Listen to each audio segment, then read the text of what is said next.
A decent, a modest family will feed for several days with 10,000 naira.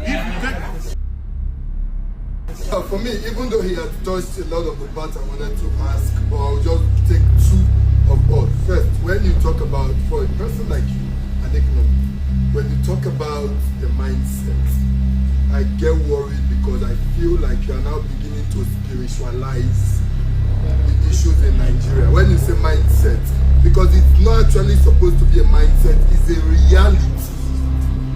We live in a reality, not a thing of mindset. You can't tell us to build, we can't religionize what is happening to say get faith. So it's not a mindset thing. It is a reality that Nigerians want to see, a transformation of policies. So do you think first, when you say mindset, are you spiritualizing it? Number two, I want to ask you, sir, would you rather prefer a $1,000 today or in 2026 or a $1,000 in 2015? And why would you prefer each of this year, either in 2026 or in 2015? $1,000. Thank you. Said in dollars. I just answered that guy that said, you know, how well are we doing in dollars? First of all, we are not in the US. Everybody has to deal with his own currency. That's what is called purchasing power parity. Okay? You ask the question, I'm going to answer.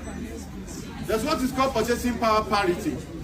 $10 will go so far in this country, but in the US you can do very little with it. $10 is 13,000, or how much is that? Maybe 14,000 naira. You know? Why? How will you do that? Please, I'm not addressing those of you who will, you eat your breakfast in Abuja Continental, you eat your lunch in, or you go to eat. I'm not talking about this. Excuse me. If you know your, hello, hi. You will not have to cut your coat according to your clothes. What I'm saying is, you can go to market, and I go to the market too. I have customers in Taco Market.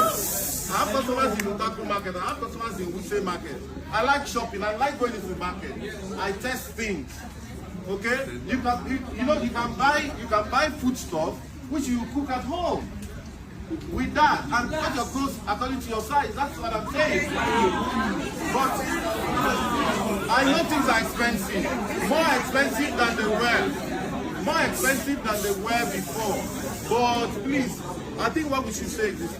If you want sensation, yes, government will never win. Sometimes I wonder why people bother to want to come to government, including myself.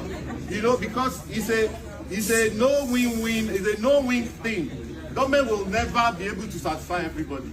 And depending on how belligerent we want to be, we will never even hear what government is saying. But like I'm saying, it is not El Dorado yet. We're not there yet. We're not solving everybody's problem. But I've said this, every one of us here, each and every one of us, there are things that we can still work on to be able to survive better than we were surviving. There's no amount of money that we have that we cannot give a little out of. And there's no amount of money that we have that we cannot waste and wonder what happened. There's some kind of money you are going to get. It's going to drive you crazy. You'll be thinking you need to go to Bahamas tomorrow. You need to buy a private jet. There's no amount. So where do we get to that human beings will be satisfied? We can't tell. Thank you very much.